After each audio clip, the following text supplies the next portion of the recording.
Selamat datang di channel Cik Gentar, jangan lupa subscribe dan klik tombol loncengnya, agar Cik Gentar bisa tumbuh besar dan tidak jadi anak kecil terus, terima kasih. Bab 500. Sebagai nona tertua dari keluarga Han, kesombongan di hati Han Yan tidak memungkinkannya untuk menundukkan kepalanya ke Han Xian. Tetapi jika dia ingin menjadi kepala keluarga, ini adalah satu-satunya pilihannya. Bahkan jika dia memandang rendah Han Xian di dalam hatinya, dia masih berpikir bahwa dia hanyalah putra keluarga yang ditinggalkan, pemborosan keluarga, tapi hanya ada satu jalan di depannya. Semuanya terserah padamu. Han Yan menundukkan kepalanya dan berkata, selama dia kembali ke Amerika Serikat, dia akan dapat menemukan cara untuk menyingkirkan kendali Han Xian. Jadi menurutnya, kompromi saat ini bukan kompromi, itu hanya konsesi sementara. Han Xian tahu betul orang seperti apa Han Yan itu.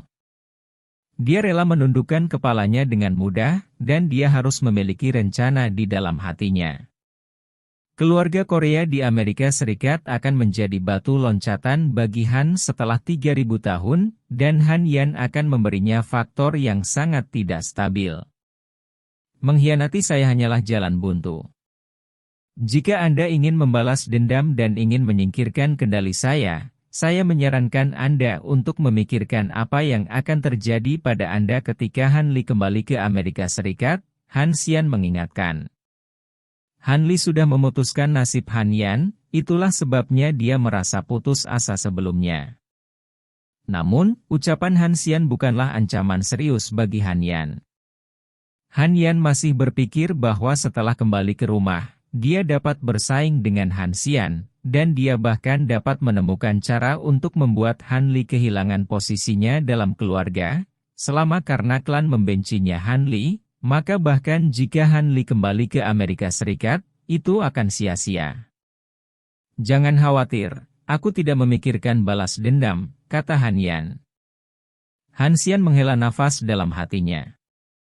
Berurusan dengan wanita dengan hati seperti kalajengking benar-benar bukan hal yang bebas dari kekhawatiran. Dia jelas tahu bahwa dia tidak bisa dipercaya, tetapi Han Xian tidak berdaya dan hanya bisa mengambil langkah demi langkah. Hal pertama yang saya ingin Anda lakukan adalah membantu keluarga Qi melewati masa sulit ini. Apakah ada masalah? Han Xian menginstruksikan. Masalah yang dihadapi keluarga Qi memang sangat serius bagi keluarga Qi, dan bahkan memiliki kemungkinan genosida. Tetapi bagi keluarga Han, itu adalah masalah sepele. Selama keluarga Han maju, krisis keluarga Qi dapat diselesaikan. Tidak masalah, saya juga dapat menjamin Anda bahwa keluarga Qi dapat berkembang lebih baik di wilayah Cina Amerika Serikat, kata Han Yan.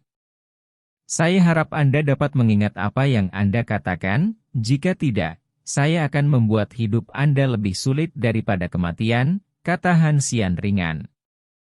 Setelah meninggalkan Peninsula Hotel, Han Xian bersiap untuk pergi ke rumah sewa. Saudara Xian, kenapa kamu tidak membunuh saja wanita ini? Qi Hu bertanya pada Han Xian dengan bingung. Dia bisa merasakan ketidakpuasan batin Han Yan. Wanita ini tidak akan pernah bisa patuh seperti yang terlihat di permukaan, jadi dia merasa bahwa hanya pembunuhan yang benar-benar dapat menyelesaikan masalah ini. Hei! Han Xian menghela nafas dan berkata, akan lebih baik untuk membunuhnya, tetapi bidak caturnya terlalu berguna. Dengan dia di sekitar, itu bisa menyelamatkan saya dari banyak masalah, jadi bahkan jika saya tahu bahwa dia adalah seorang catur. Sepotong bom waktu yang berdetak, aku tidak bisa membiarkannya mati. Qi Hu tidak mengerti cara-cara ini, dan hanya ada satu cara baginya untuk menyelesaikan berbagai hal, dan itu adalah kekerasan. Saudara Xian, ternyata dunia di bawah gunung begitu rumit. Qi Hu menghela nafas. Apa yang Anda lihat sekarang hanyalah hal-hal yang dangkal. Ini benar-benar rumit. Saya menyarankan Anda untuk tidak memahaminya. Jika tidak, otak Anda akan meledak, kata Han Xian. Qi Hu menggaruk kepalanya karena malu dan berkata, Saudara Xian, apakah kamu mengatakan aku bodoh? Kamu sangat pintar. Han Xian tersenyum dan melanjutkan, kembalilah ke ibu kota sihir, lukamu tidak terlalu ringan. Qihu tetap di tempatnya, dengan ekspresi bingung di wajahnya. Apakah Han Xian benar-benar memuji dia karena pintar? Atau apakah dia pikir dia mengatakan dia bodoh dan sadar diri? Setelah memikirkannya untuk waktu yang lama, Qihu tidak memiliki jawaban yang pasti. Dia menggelengkan kepalanya tanpa daya dan berkata pada dirinya sendiri, orang-orang di kaki gunung tidak dapat memahami apa yang mereka katakan. Tidak heran guru tidak mengerti.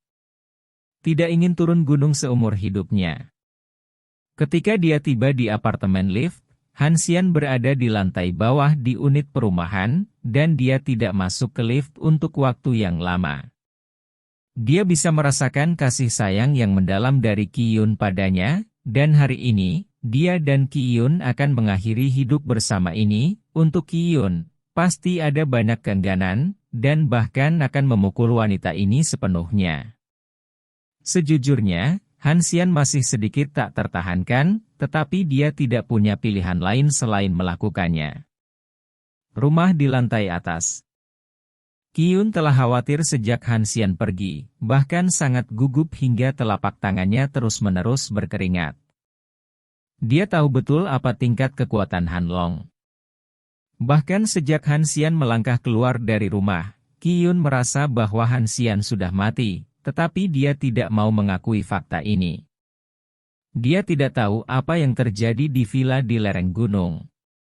Dia bisa menggunakan Dong Hao untuk menanyakan berita, tetapi dia juga tidak melakukannya, karena dia khawatir menerima informasi yang tidak dapat diterima, jadi dia lebih suka duduk di rumah dan mengabaikan hal-hal di luar jendela. Tunggu. Mungkin 10 hari, mungkin setengah bulan, atau bahkan setahun, Qi-yun lebih suka menunggu di rumah tanpa mengetahui apa-apa. Perasaannya terhadap Han Xian telah lama berkembang dari perasaan yang baik menjadi cinta yang mendalam. Semakin dia menghubungi Han Xian, semakin dia akan ditaklukkan oleh pesona Han Xian, dan pesona Han Xian terletak pada cintanya pada cinta mendalam Su Yingxia. Ini adalah pukulan fatal bagi Qi-yun, tetapi juga merupakan sesuatu yang sangat dia inginkan. Dia berharap dapat menggantikan Su Yingxia dan menjadi orang yang dicintai oleh Han Xianji. Tapi dia tahu betul bahwa hal semacam ini tidak akan pernah terjadi, dan bahkan jika itu benar-benar terjadi, pesona Han Xian akan benar-benar berubah. Selama ini, Qi-yun hidup dalam kontradiksi. Pada saat ini, suara kunci yang membuka pintu datang dari pintu. Qi-yun mengepalkan tinjunya tanpa sadar dan melihat ke pintu dengan napas tersengal-sengal. Ketika pintu terbuka dan Han Xian masuk, Qi-yun langsung menangis, berdiri dan berlari di depan Han Xian, memeluknya. Setelah Han Xian memegang tangannya, dia tidak melakukan apapun untuk menghibur Qi-yun, dan kontak tubuh Qi-yun dengannya juga tampak sangat pasif. Setelah Qi-yun menangis beberapa saat, Han Xian tidak bisa menahan diri untuk tidak berkata, ingin tahu apa yang terjadi? Qi-yun melepaskan Han Xian, menyeka air mata dari wajahnya, dan bertanya, Han Li tidak membunuh. Kamu, bagaimana dengan Yingxia? Apakah Yingxia terluka? Yingxia aman, kata Han Xian. Mengapa Han Li tiba-tiba melepaskanmu? Mungkinkah dia berubah pikiran dan ingin menggunakanmu untuk membangun kekuatannya sendiri di Tiongkok? Qi-yun bertanya tanpa alasan. Mengapa menurutmu Han Li melepaskanku, bukannya dia tidak bisa berurusan denganku? Han Xian berkata sambil tersenyum. Qi-yun menatap Han Xian dengan tatapan kosong yang menembus langit. Bagaimana mungkin Han Li tidak bisa menghadapi Han Xian? Han Long, pengawal di sampingnya, adalah seorang ahli yang sangat terkenal di seluruh komunitas Cina Amerika. Dia bahkan mengaku tidak terkalahkan. Beberapa keluarga yang tidak yakin belum mengirim Han Long untuk bertarung, tetapi tanpa kecuali mereka dikalahkan oleh Han Long bawahan Long, dan bahkan beberapa orang langsung dibunuh oleh Han Long. Dapat dikatakan bahwa status Han Long dimainkan dengan tinjunya, Orang-orang di wilayah Cina di Amerika Serikat sangat menyadari hal ini, dan Qiyun secara alami memahaminya dengan sangat baik. Kamu membual di depanku, apakah kamu ingin aku lebih memujamu? Qiyun berkata dengan mulut cemberut. Jika kamu bisa, aku lebih suka kamu membenciku. Han Xian tersenyum. Topik secara bertahap beralih ke masalah emosional. Qiyun tahu bahwa jika dia masuk lebih dalam ke topik ini, dia pasti akan ditolak oleh Han Xian lagi, jadi dia dengan cerdik mengubah topik dan bertanya, apa yang terjadi? Katakan padaku dengan cepat. Bukankah aku menjelaskan bahwa Han Li tidak bisa berurusan denganku? Kata Han Xian. Qiyun duduk tak berdaya di sofa, menyilangkan kaki erlang, dan lekuk kakinya yang seksi terlihat di udara, tetapi Han Xian bahkan tidak memandangnya. Jika Han Li tidak bisa berurusan denganmu, tidak bisakah kamu menginjak kepala seluruh keluarga Han di Amerika Serikat? Jika kamu mengucapkan kata-kata lama, tidakkah kamu bisa menyelamatkan keluarga Qi? Dari api dan air. Qiyun berkata ringan. Tidak apa-apa menginjak kepala keluarga Han di Amerika Serikat, tetapi tidak sekarang. Han Yan bersedia menjadi anjing untukku karena posisi kepala keluarga, jadi masalah keluarga QMU terpecahkan. Selama kamu mengikuti Han Yan kembali ke Amerika Serikat, dia secara alami akan menangani semua urusanmu untukmu, kata Han Xian. Qiyun tidak bisa menahan tawa, tetapi setelah melihat ekspresi serius Han Xian, tawa itu berangsur-angsur mereda, dan ekspresinya menjadi serius. Kamu mengatakan yang sebenarnya, kamu tidak bercanda. Bab 501. Qiyun bisa dengan jelas merasakan detak jantungnya yang keras, dadanya naik turun dengan keras, dan napasnya menjadi lebih berat. Han Yan memperlakukannya sebagai anjing, yang tidak mungkin dalam pandangan Qiyun, dan bahkan Qiyun berpikir dia masih bercanda. Tapi ekspresi wajah Han Xian sama sekali tidak bermaksud bercanda. Qiyun tahu bahwa Han Xian tidak akan mengekspresikan dirinya dengan mengatakan hal-hal seperti itu tanpa alasan. Dia bukan tipe orang yang suka menyombongkan diri, yang berarti bahwa semua yang dia katakan adalah benar. Tapi bagaimana ini mungkin? Metode apa yang digunakan Han Xian untuk mencapai ini? Tentu saja benar. Apakah bayanganku di benakmu adalah orang yang suka bicara besar? Han Xian tertawa. Dia tahu kejutan macam apa yang akan dibawa oleh berita ini kepada Qiyun, karena dia mengenal Amerika Serikat, Korea dengan sangat baik. Dia sangat menyadari kekuatan Han Long, jadi keterkejutannya lebih kuat dari yang lain. Bagaimana kamu melakukannya, Han Long? Bukankah dia berurusan denganmu? Mata Qiyun melebar, penuh keraguan menunggu Han Xian menjelaskan padanya. Han Long dipukuli sampai mati olehku, kata Han Xian. Ekspresi tertegun Qiyun tidak bisa lagi digambarkan dengan kata-kata. Satu pukulan sampai mati. Keempat kata ini seperti guntur di tanah, membuat Qiyun ketakutan. Dia meninju Shan Qing ke rumah sakit sebelumnya. Qiyun tidak percaya pada awalnya, tapi setelah konfirmasi Dong Hao, dia harus percaya. Dan sekarang, dia bahkan bisa membunuh Han Long dengan satu pukulan. Qiyun berdiri tanpa sadar, berjalan ke Han Xian, meraih tangannya, dan berkata, apakah tinjumu memiliki kekuatan gaib? Kekuatan Han Xian memang sangat aneh, dia tidak dapat menemukan alasan untuk menjelaskannya sekarang, tetapi dia percaya bahwa ini sama sekali bukan apa yang disebut kekuatan ilahi, dan Yan Jun mengatakan bahwa memang ada dimensi misterius di dunia ini. Untuk mengatasi keraguan ini, dia harus memenuhi syarat untuk memasuki level ini sendiri. Han Yan akan membantumu menyelesaikan semua masalah, kamu bisa kembali ke Amerika Serikat bersamanya besok, kata Han Xian. Tubuh Qiyun jelas kaku. Kembali ke Amerika Serikat, maka hidup bersamanya dengan Han Xian akan berakhir di sini, dan tidak diketahui apakah mereka akan dapat memiliki persimpangan di masa depan. Bagi Qiyun, berita ini penuh dengan pukulan besar. Tapi dia harus pergi. Masalah keluarga Qi masih menunggunya untuk diselesaikan. Dia tidak bisa mengabaikan keselamatan seluruh keluarga dan tetap di sisi Han Xian. Melihat Qiyun, yang tidak berdaya untuk menggantung kepalanya, Han Xian melanjutkan sejak awal, Anda tahu betul bahwa kami tidak mungkin, jadi bagi Anda, kembali ke Amerika Serikat adalah pilihan terbaik. Saya percaya Anda bisa. Temukan orang yang mencintaimu. Pria itu. Qiyun menggelengkan kepalanya dan tersenyum sedih. Ada banyak pria yang mencintaiku, tetapi cintaku telah habis, dan tidak mungkin untuk memberi mereka lagi. Implikasi dari kalimat ini adalah bahwa Qiyun menempatkan dirinya cintanya semua dikhususkan untuk Han Xian, tetapi sayangnya, Han Xian tidak tergerak olehnya. Tidurlah, aku kembali ke kamarku untuk mengemasi barang bawaanku. Setelah berbicara, Han Xian berjalan kembali ke kamarnya. Qiyun kembali ke kamarnya seperti mayat. Dia membenamkan kepalanya di bawah bantal dan menggigit sudut kasur. Dia menahan tangisnya, tetapi rengekannya sangat keras di malam yang sunyi. Insulasi suara apartemen lift sangat buruk, sehingga Han Xian yang sedang mengemasi barang bawaannya dapat dengan jelas mendengar tangisan Qiyun, yang membuat Han Xian hanya bisa menghela nafas.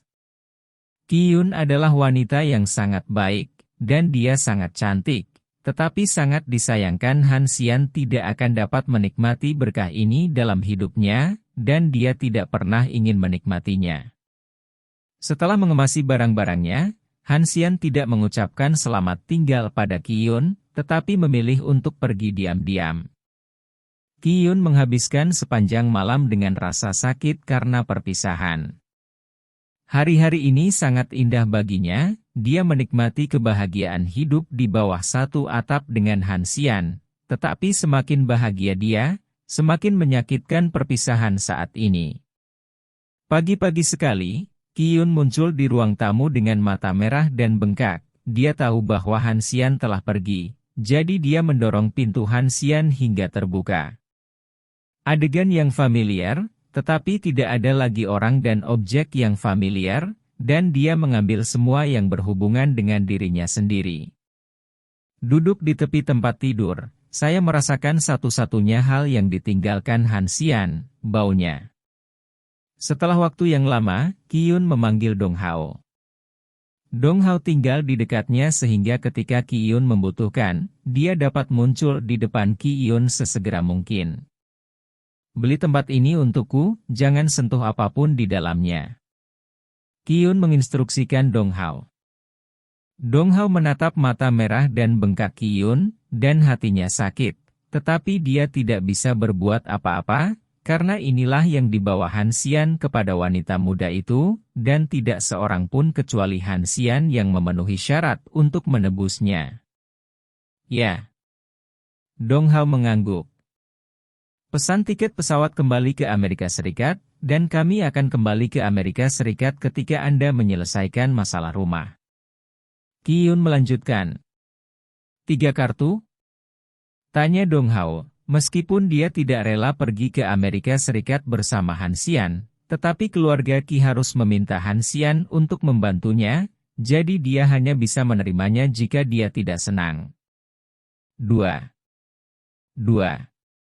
Ekspresi Dong Hao menunjukkan kekesalan, Nona telah membayar begitu banyak untuk Han Xian, apakah dia masih tidak mau membantu keluarga Qi? Nona, Han Xian mengambil keuntungan dari Anda, apakah Anda ingin melepaskan urusan keluarga Qi? Jika demikian, saya akan membunuhnya sekarang, kata Dong Hao dengan niat membunuh yang kuat. Denganmu? Qiyun memandang Dong Hao dengan ringan, dan berkata, dia bahkan membunuh Han Long, kualifikasi apa yang kamu miliki untuk membunuhnya? Dan keluarga Han saat ini hanyalah seekor anjing di sisinya, dan dia tidak harus datang sendiri. Keluarga Han akan membantuku menyelesaikan semua masalah. Apa? Dong Hao tiba-tiba mengangkat kepalanya dan menatap Qiyun dengan tidak percaya. Han Xian membunuh Han Long? Bagaimana ini mungkin? Han Long adalah ahli nomor 1 di wilayah Cina di Amerika Serikat. Dong Hao telah melihat Han Long bergerak. Dia sangat kuat sehingga Dong Hao membutuhkan banyak keberanian untuk berdiri di depannya. "Nona, bagaimana mungkin Han Xian membunuh Han Long?" kata Dong Hao tak percaya. "Bukan terserah Anda untuk memutuskan apakah Anda bisa membunuhnya atau tidak. Dia yang melakukannya. Masalah keluarga Qi bukan lagi masalah," kata Qiyun. Dong Hao masih menolak untuk mempercayainya, karena itu benar-benar di luar pemahamannya. Seperti apa kekuatan Han Xian, Dong Hao berpikir dia tahu betul, bahkan jika dia berumur 10 tahun, dia akan dibunuh oleh Han Long. Pada saat ini, telepon Qiyun berdering, dan itu adalah nomor yang tidak dikenal. "Saya Han Yan. Setelah kembali ke Amerika Serikat, Anda dapat menghubungi saya secara langsung, dan saya akan menyelesaikan semua masalah di keluarga Anda," kata Han Yan. Mendengar kalimat ini, posisi Han Yan di depan Han Xian menjadi lebih jelas, dan tidak perlu diragukan sama sekali. "Aku akan kembali hari ini," kata Qiyun. Han Yan tidak berbicara, tetapi memilih untuk menutup telepon. Qiyun berkata kepada Dong Hao, "Han Yan mengambil inisiatif untuk menelepon saya, sekarang Anda bisa mempercayainya." Dong Hao menarik napas dalam-dalam, memeras otaknya dan tidak bisa membayangkan metode apa yang digunakan Han Xian untuk membunuh Han Long. "Nona, saya akan segera pergi ke rumah," kata Dong Hao. Setelah Dong Hao pergi, Qiyun menyimpan nomor Han Yan, yang akan menjadi nomor paling berharga di teleponnya. "Han Yan hanyalah seekor anjing di depanmu. Kapan kamu akan benar-benar menginjak keluarga Korea di Amerika Serikat? Jika kamu ingin berurusan dengan mereka, kamu akan muncul di Amerika Serikat cepat atau lambat," kata pada dirinya sendiri. Qiyun senyum tipis muncul di wajahnya. Selama Han Xian tidak melepaskan keluarga Han di Amerika Serikat, maka dia dan Han Xian akan memiliki kesempatan untuk bertemu. Perpisahan kali ini memang menyakitkan, tapi suasana menantikan pertemuan berikutnya sangat indah. "Jika aku tidak bisa mendapatkan hatimu, aku ingin mendapatkan orang-orangmu." Ekspresi Qiyun berangsur-angsur menjadi lebih kencang. Selama ada kesempatan, dia akan bersedia mengikat Han Xian Wuhua ke tempat tidur. Di villa sisi gunung, Han Xian tiba-tiba bersin, seolah-olah seseorang berbicara buruk tentang dia. "Siapa yang memikirkanku, atau menatapku?" Han Xian berkata pada dirinya sendiri. Pada saat ini, Su Yingxia datang ke Han Xian dengan senang hati membawa kopernya. "Ikuti aku.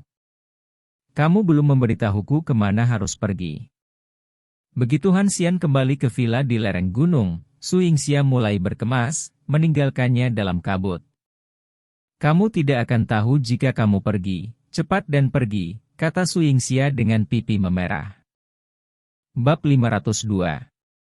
Setelah masuk ke dalam mobil, Su Yingxia adalah pengemudinya, dan mata Han Xian ditutup paksa, yang membuat Han Xian semakin penasaran dengan apa yang ingin dilakukan Su Yingxia. Setelah jalan yang mulus, kendaraan itu benar-benar mulai menabrak, yang menunjukkan bahwa rute Su Yingxia semakin menyimpang dari daerah perkotaan, dan bahkan telah memasuki pinggiran kota tertentu. Seluruh perjalanan memakan waktu sekitar 2 jam, dan Han Xian merasakan mobil berhenti. Tetapi matanya yang ditutup masih belum mendapatkan perintah untuk membuka kunci. Di depan Su Yingxia, sebuah villa taman tampak sangat mengesankan, dan ini adalah rumah liburan yang ditemukan Shen Lingyao untuknya. Tentu saja spesifikasi ini tidak bisa lagi disebut homestay. Su Yingxia sangat puas dengan lingkungan di sini. Meskipun ada penghuni di sekitar, ruang di villa cukup untuk mereka berdua melakukan apapun yang mereka inginkan tanpa didengar. Ada juga kolam renang pribadi di villa, dan Anda juga bisa menikmati musim panas dan berenang untuk 2 orang. "Ikuti aku." Su Yingxia memegang tangan Han Xian dan berjalan menuju villa dengan tidak sabar. Han Xian masih tidak dapat melihat apapun, tetapi dia samar-samar menebak apa yang ingin dilakukan Su Yingxia. Su Yingxia membawa Han Xian langsung ke sisi kolam renang dan berkata, "Tunggu aku akan segera datang, tapi aku tidak bisa melepas penutup mata." Han Xian mengangguk dengan tenang, tetapi hatinya mulai bergetar. Gelisah. Dia berdiri di tepi kolam. Meskipun dia tidak bisa melihat, dia bisa merasakan kesejukan yang unik di sebelah kolam. Su Yingxia memintanya untuk menunggu, dan kemungkinan besar dia akan mengganti baju renangnya. Tiba-tiba, mulut Han Xian kering, dan gambaran tentang apa yang akan terjadi sebentar lagi muncul di benaknya tanpa disadari. Ketika saya bertemu Yan Jun terakhir kali, Yan Jun juga menertawakannya sebagai anak laki-laki. Tampaknya transformasi seorang pria akan selesai hari ini. Meskipun Han Xian adalah seorang pria, ketika dia menghadapi hal semacam ini untuk pertama kalinya, dia masih sangat gugup. Setelah beberapa saat, langkah kaki Su Yingxia terdengar di telinganya, dia berjalan dengan hati-hati, tetapi tidak ragu-ragu. Ketika dia memutuskan untuk tinggal bersama Han Xian di BNB, Su Yingxia sudah memutuskan bahwa dia tidak bisa lagi memperlakukan Han Xian dengan hormat, jadi dia tidak akan merasa malu saat ini. Ketika Su Yingxia melepas penutup mata untuk Han Xian secara langsung, Han Xian tidak bisa beradaptasi dengan cahaya kuat yang tiba-tiba karena ditutup matanya untuk waktu yang lama. Tapi ketika dia terbiasa dengan cahaya yang kuat ini, pemandangan di depannya hampir membuat hidungnya berdarah. Sebelum dia bisa bereaksi, Su Yingxia sudah memeluk Han Xian dengan erat. 3.000, aku cinta, sangat cinta, 3 tahun, kita harus menjadi suami dan istri sejati. Su Yingxia memeluk erat, seolah takut Han Xian akan lolos. Apa yang seharusnya terjadi akhirnya datang. Han Xian tidak berbicara omong kosong, jika dia tidak mengambil inisiatif dalam situasi ini, maka dia benar-benar bukan laki-laki. Memegang Su Yingxia, dia berjalan menuju kamar. Sebuah cerita yang seharusnya terjadi 3 tahun lalu akhirnya selesai hari ini. Ketika gairah memudar, Han Xian tiba-tiba mendengar isak tangis Su Yingxia, yang membuat Han Xian langsung panik. Dia dengan cepat duduk dan bertanya kepada Su Yingxia, "Ada apa?" Su Yingxia menggelengkan kepalanya. Meskipun wajahnya penuh air mata, ekspresinya tidak sedikit sedih, tetapi penuh dengan senyum. "Aku sangat senang bahwa kita akhirnya menjadi suami dan istri sejati." Su Yingxia menyeka air matanya dan berkata dengan senyum cerah. Han Xian menarik napas dalam-dalam. Dia juga menunggu lama untuk hari ini. Meskipun sedikit terlambat, itu semua sepadan. Saya menyewa di sini selama setengah bulan, dan saya juga mengambil cuti dari perusahaan selama setengah bulan. Su Yingxia melanjutkan. Han Xian tercengang, "Setengah bulan. Apakah kamu tidak takut tidak tahan?" Han Xian menggoda sambil tersenyum. Su Yingxia mengangkat kepalanya dan berkata dengan arogan, "Apakah kamu tidak tahu bahwa tanahnya tidak buruk, tetapi ternaknya habis? Saya khawatir saya tidak tahan." Menghadapi provokasi semacam ini, bagaimana mungkin Han Xian menunjukkan kelemahan? Segera, seekor harimau lapar menukik untuk mencari makanan, dan kemudian mulai memesona lagi. Kehidupan yang tenang telah membawa kehidupan yang sangat nyaman bagi Han Xian dan Su Yingxia. Selama periode ini, keduanya hanya memiliki satu sama lain di hati mereka dan melepaskan semua masalah duniawi. Saya harus mengatakan bahwa keadaan ini membuat orang sangat menyenangkan dan terpesona, bahkan Han Xian memiliki ide untuk tinggal di sini selamanya. Tetapi tanggung jawab di pundaknya tidak memungkinkan dia untuk menjalani kehidupan yang damai ini. Ketika dia tahu bahwa Han Tianyang mungkin masih hidup, nasib Han Xian sudah ditakdirkan. Dia harus berjalan menuju puncak gunung. Tidak peduli seberapa kasar jalannya, dia tidak diizinkan untuk mundur selangkah, karena kedekatannya dengannya. Kerabat kemungkinan besar sedang dalam perjalanan. Menderita di suatu tempat, Han Xian tidak dapat menikmati hidupnya dengan sadar tetapi tanpa perasaan. Setengah jalan setengah bulan, Han Xian dan Su Yingxia sedang memetik sayuran di kebun sayur untuk makan siang. Su Yingxia tiba-tiba bertanya tentang kalung Han Xian. Han Xian tidak banyak menjelaskan tentang rahasia kalung itu. Sudah lama Gopher pergi ke penjara di pusat bumi, tetapi perangkat sinyal tidak membuat gerakan apapun.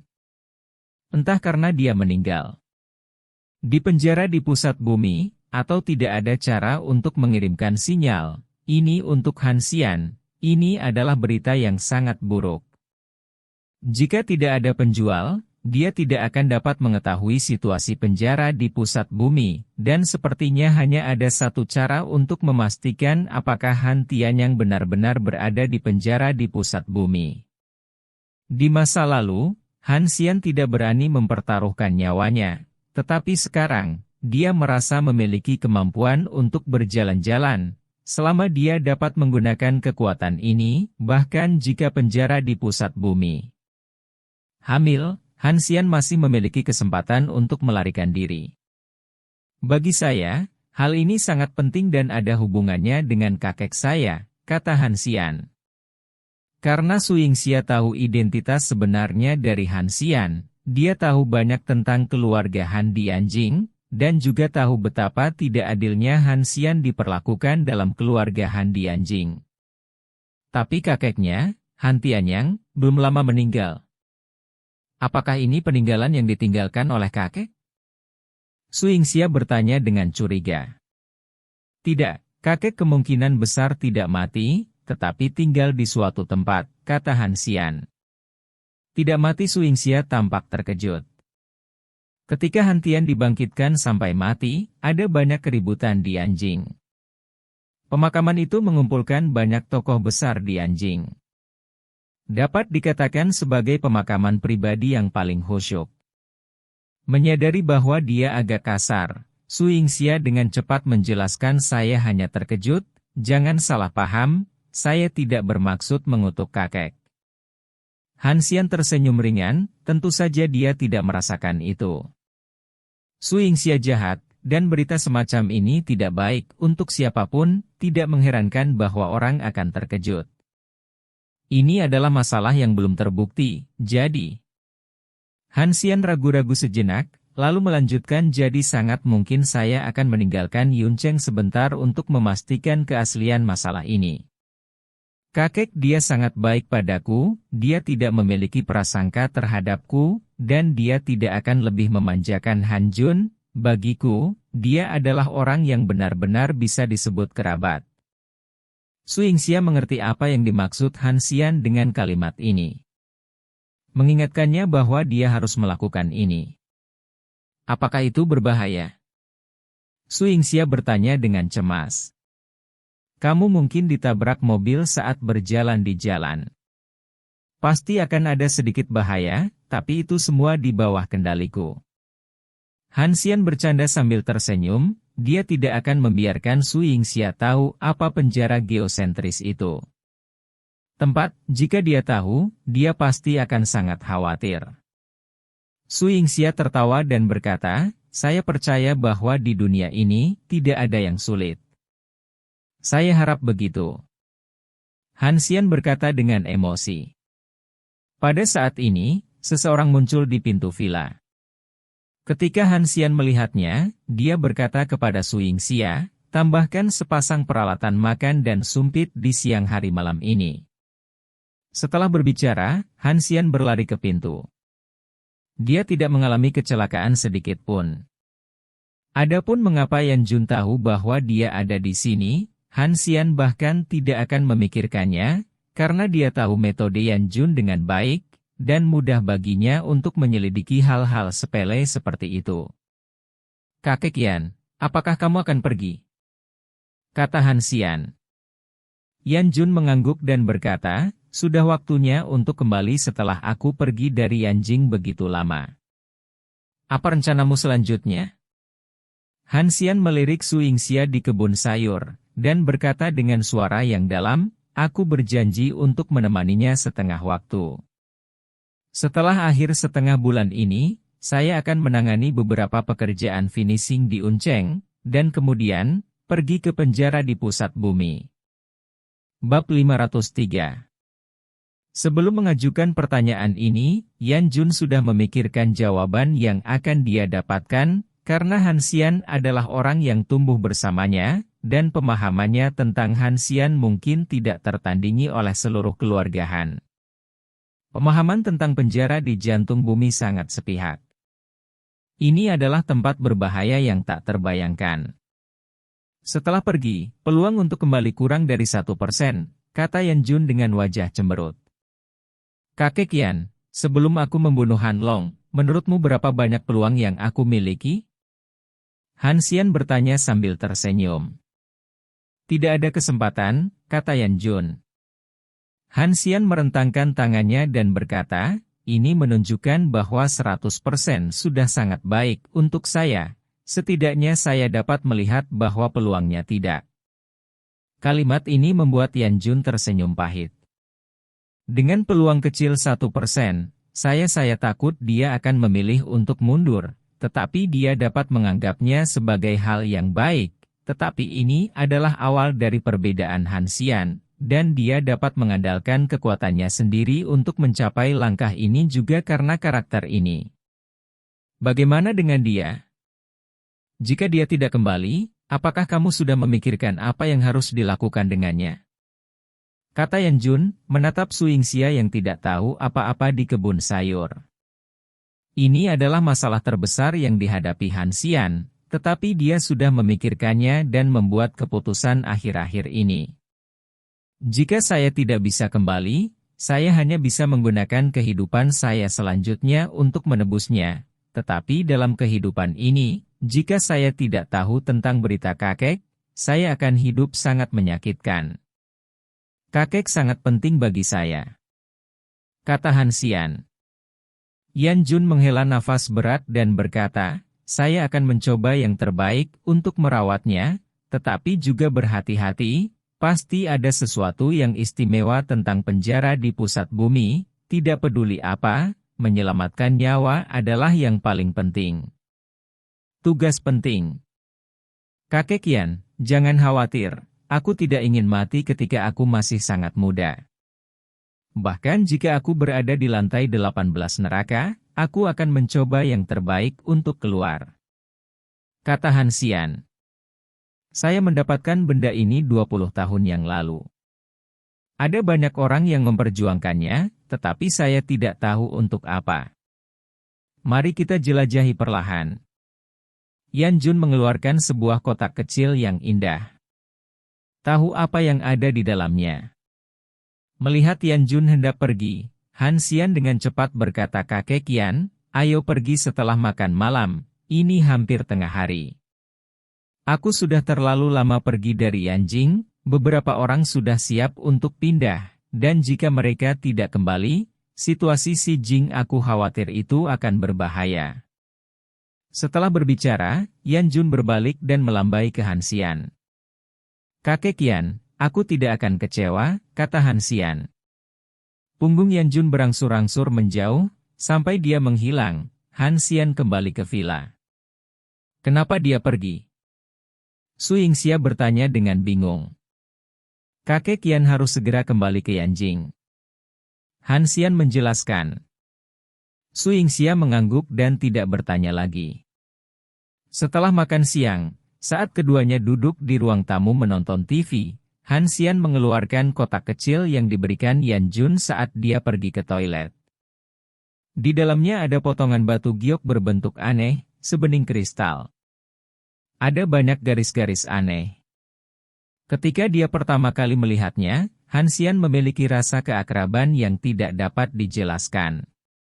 Ketika dia mulai mengingatnya di benaknya, dia ngeri menemukan bahwa itu sama sekali bukan batu giok, tetapi lebih seperti pecahan tengkorak di rumahnya. Yan Jun sebenarnya memiliki hal seperti itu. Bagaimana bisa dikatakan bahwa tengkorak yang didapatnya secara tidak sengaja benar-benar menyembunyikan rahasia?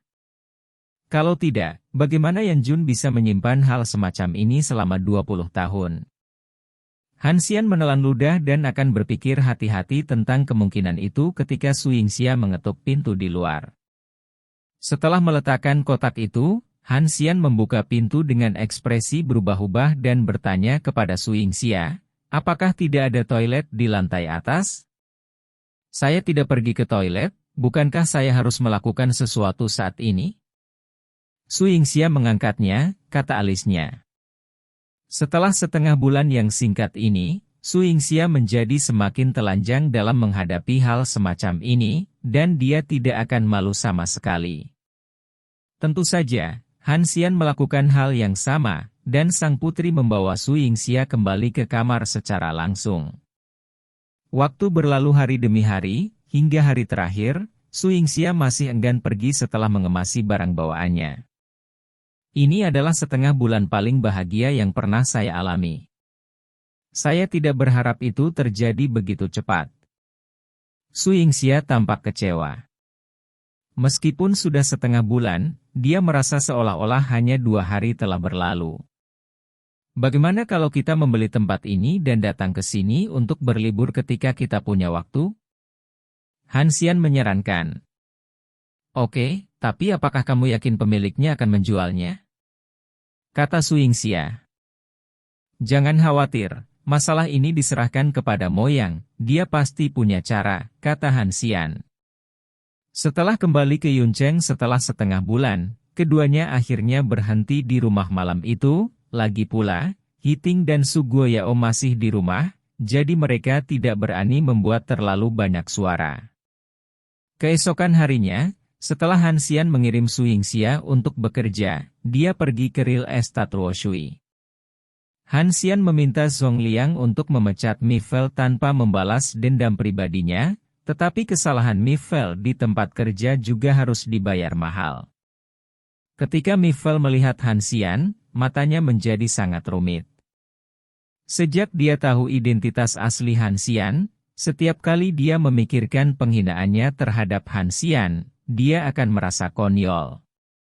Dia telah berfantasi beberapa kali bahwa dia bisa bersama bos Ruoshui Real Estate, tetapi dia memandang rendah bosnya lagi, dan bahkan mengejeknya dengan mata dingin. Perilaku bodoh semacam ini tidak bisa lagi dijelaskan dengan kata-kata.